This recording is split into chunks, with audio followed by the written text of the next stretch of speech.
tell me the importance of this event for African people? The importance of this event is first formally to get reparations. Now that doesn't necessarily mean that it's about money. First and foremost, it means to me it means acknowledgement for hundreds of years of wrongs, for the situation that we live in the day like today. Our race is in a mess. Not all of it, but large parts of it are in a mess because of many years of division, centuries of division. Typical Jamaicans calling everybody else small islanders. That's what they've put in place to help us be divided. Because at the end of the day, we're all one people. You know, if a man who comes from North London and a man who comes from East London, are they different? No, they're still men, and we're all black. As simple as that. Reparation. There's many ways that you can try to achieve it. I'm not from the warrior clan. I'm from the economic clan. So I'm into economic tourism, where, for instance, like you block off this junction here. Economics means the delivery of commerce, basically. So if we block the road, commerce cannot be delivered. That's the kind of way I like to fight back, because you know it's non-violent first and foremost. Like I said, I'm not from the warrior clan. I'm a thinker. Now, what do you mean about clan? Because that's a term that we're not. Okay, right. In every group of people, you have those who are thinkers, you have those who are drawers, you have those who are warriors. So it's just a word I use like a club or a clan. Or okay, in our tribe, I'm not one of the warriors from my tribe. I'm one of the thinkers from my tribe. You might be a warrior, so you'll be the one on the front line who's out there throwing spears, shooting guns, whatever it may take to achieve the cause. I will be the man behind it, trying to break their economics. And how is that decided? How do you decide what you are in a tribe? You should know. You should know, because you're the best at being you. So I can't tell you what you are, because if I tell you that you're a soldier and you ain't got it in your heart to kill another man, how can you be a soldier?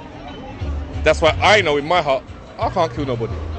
I can't kill nobody. For me to have to kill somebody, it's got to be extreme circumstances, like they'd have to interfere with my family, but to say I'm going to go on a battlefield and slug it out with a man who I don't know for a government, no. I'm an economic terrorist. Yes, I will block off your road so your commerce can't run. I will stop your power so your computers can't run.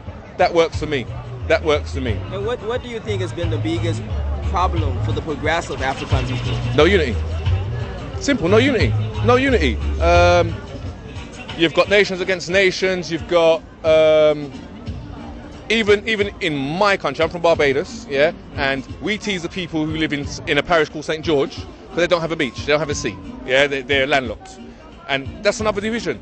But we do it light-heartedly because we say them people from St George, they can't swim because they ain't got no sea. You understand? But it's still a form of division, because it doesn't matter if they ain't got no beach. We're all from the same country. But it's just a short way of showing you how division can be, you know. And how does events like this help with the unity of our people? Well, what I will say, they help in one way, but they don't help in another way, because here's the division part. Now, there's an event, I believe, today in Canary Wharf at the Docklands Museum, I believe.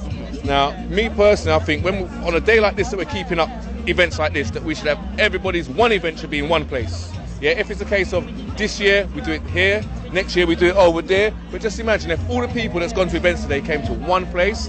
Been so powerful. In numbers, do you know what I'm saying? You know, there's no government in the world, if the masses stand up, the masses of the people are the policemen, are the soldiers, are the doctors, are the nurses. If we all stand up as a group, government can't stop us. How can they? We outnumber them. And what can we do to take that step towards being a united people? Wow. Now that's the $64 million question, so to speak. In a joking sense, we need to super glue all the black people together and let's get this done together. Let's walk forward together, walk sideways together, walk backwards together. When you drink, I drink. When you eat, I eat. That's what we need to do. But the actual logistics of that, it's a total another story. The actual logistics of it, it's incredible, because I still think it goes back down to the division. Yeah, if you look at Mr. India, he will come to England with his one suitcase and £10 in it. He will work hard. He will get one room. He will send for his brother. Him and his brother will work hard. They'll send for their wives. Before you know it, the brother's now got a house. Yeah. Before you know it, they send for the next brother. So they do things progressively. So they start with one, and if they can put 20 persons in one house, they'll do that. Where me and you, no, you can't stay in my room because I need more. No. They're not dealing with that. They're dealing with a bigger picture. So when you say now this Mr. India's been there for 20 years, after 20 years, he now has 20 houses, 20 shops, because they build one, everybody puts their effort into one thing, yeah, and gets a little bit of wages as long as they can eat and get to work. Eventually, I will get my shop and my house, he will get his shop and his house, but we don't work like that because we don't trust each other, yeah? A man told me something a long time ago, and it's really true. If you want to see the caliber of anybody who you just met, put money into the equation and you'll see what their true colour is. Even if it's a silly amount of money, put money into the equation and you'll see who they are. And when we put money into our equations, it's a different ballgame, because like I say, we don't trust each other. You know, the biggest independent kind of banking that we have as a black race is partner. You know what partner is? Yeah, you pay your money every week, and then when it's your turn, you get your big lump sum. Yeah, and even that falls to pieces sometimes. You know, we don't have a bank, and that's the major thing we need. We need to have a bank. And thinking about it now, if you were to have, like, let's say a black conscious leader, what would you like to see from him? Wow. Have you got 6 months for me to tell you? There's so much things. The leader has to be so conscious, and he doesn't need to be a warrior for the clan.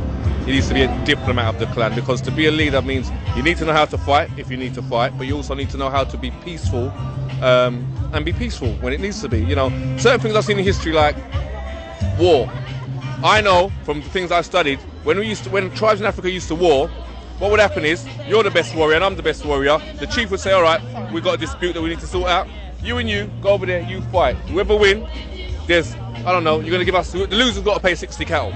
So that would save a whole heap of people getting killed and maimed and injured, and the war would be over soon, and the war would be over after that one battle between the two best soldiers, and that'd be the end of it. Not like with these sort of bombing people, and just imagine, the Europe sells the weapons to so-called madmen, more than likely that they've trained, to then drop the weapons on their own communities and then to call them war criminals. How does that work? How does that work? But all of the problems on this place are man-made, yeah? For instance, if we stop research and development on nuclear weapons for one day, and this is a fact, yeah, you can research it, we stop research and development and building of nuclear weapons for one day, everybody on the planet for the next 100 years will have food, water, electricity, clothes. Wow. One day. It's as simple as that.